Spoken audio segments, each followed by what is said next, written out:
The Thorny Road of Honor.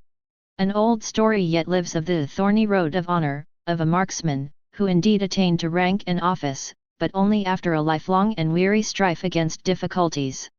Who has not, in reading this story, thought of his own strife, and of his own numerous difficulties?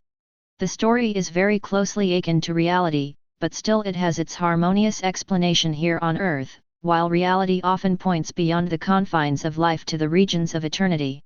The history of the world is like a magic lantern that displays to us, in light pictures upon the dark ground of the present, how the benefactors of mankind, the martyrs of genius, wandered along the thorny road of honor.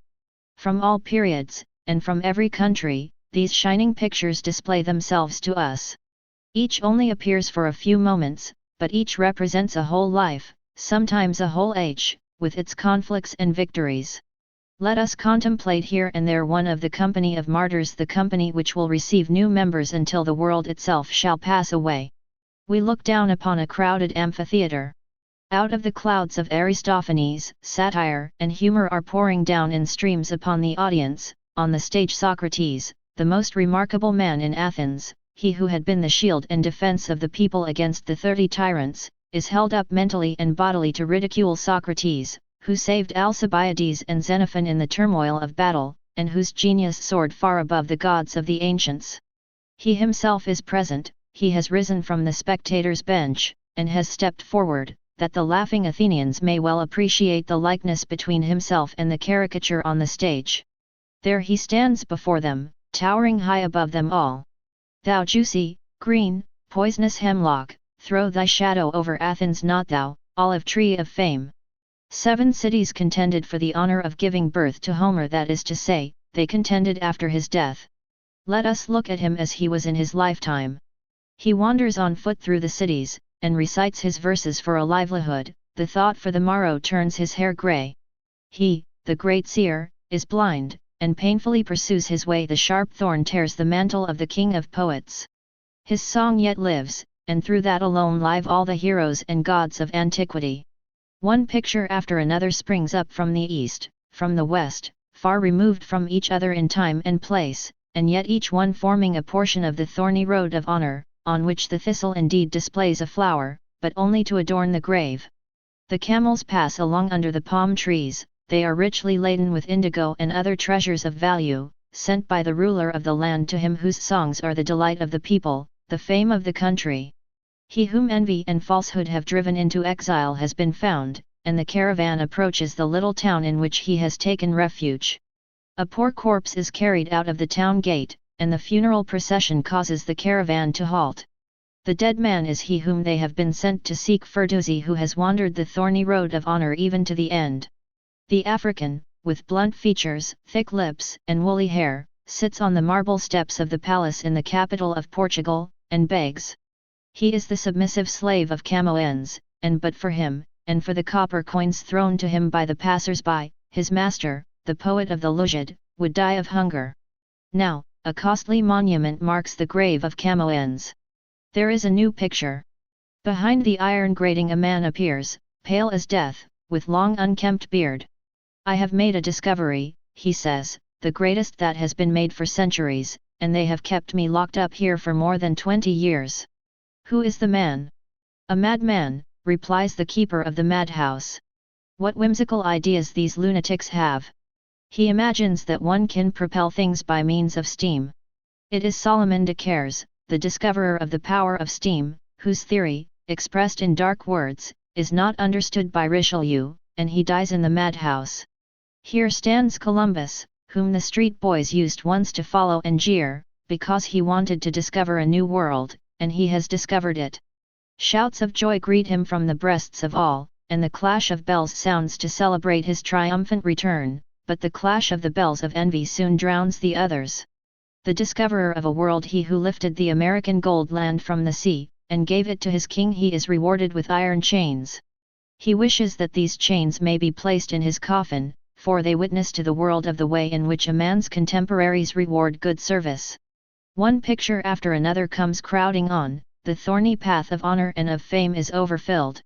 Here in dark night sits the man who measured the mountains in the moon, he who forced his way out into the endless space among stars and planets, he, the mighty man who understood the spirit of nature, and felt the earth moving beneath his feet. Galileo.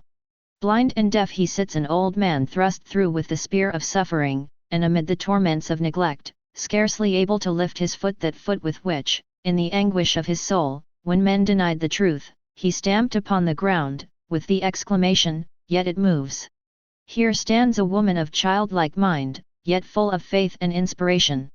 She carries the banner in front of the combating army, and brings victory and salvation to her fatherland. The sound of shouting arises, and the pile flames up. They are burning the witch, Joan of Arc. Yes, and a future century jeers at the white lily. Voltaire, the satyr of human intellect, writes La Pucelle.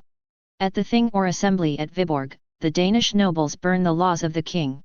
They flame up high, illuminating the period and the lawgiver, and throw a glory into the dark prison tower, where an old man is growing grey and bent. With his finger he marks out a groove in the stone table. It is the popular king who sits there, once the ruler of 3 kingdoms, the friend of the citizen and the peasant. It is Christian II. Enemies wrote his history. Let us remember his improvements of 27 years, if we cannot forget his crime. A ship sails away, quitting the Danish shores. A man leans against the mast, casting a last glance towards the island Huin. It is Tycho Brahe. He raised the name of Denmark to the stars, and was rewarded with injury, loss, and sorrow.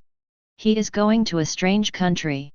The vault of heaven is above me everywhere, he says, and what do I want more? And away sails the famous Dane, the astronomer, to live honored and free in a strange land. I, free, if only from the unbearable sufferings of the body, comes in a sigh through time, and strikes upon our ear. What a picture!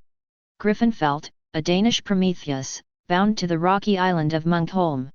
We are in America, on the margin of one of the largest rivers. An innumerable crowd has gathered, for it is said that a ship is to sail against the wind and weather, bidding defiance to the elements.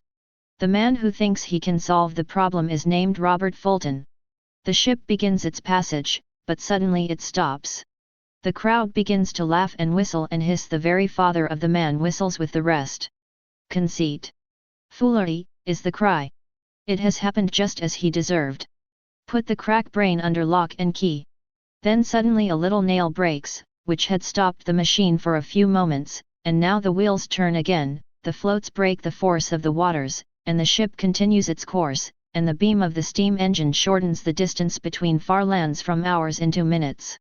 O human race, canst thou grasp the happiness of such a minute of consciousness, this penetration of the soul by its mission, the moment in which all dejection, and every wound, even those caused by one's own fault, is changed into health and strength and clearness, when discord is converted to harmony, the minute in which men seem to recognize the manifestation of the heavenly grace in one man, and feel how this one imparts it to all?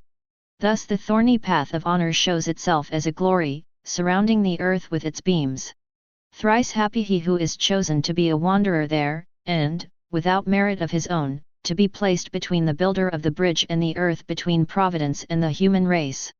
On mighty wings the spirit of history floats through the ages, and shows giving courage and comfort, and awakening gentle thoughts on the dark nightly background, but in gleaming pictures, the thorny path of honor, which does not, like a fairy tale, end in brilliancy and joy here on earth, but stretches out beyond all time, even into eternity.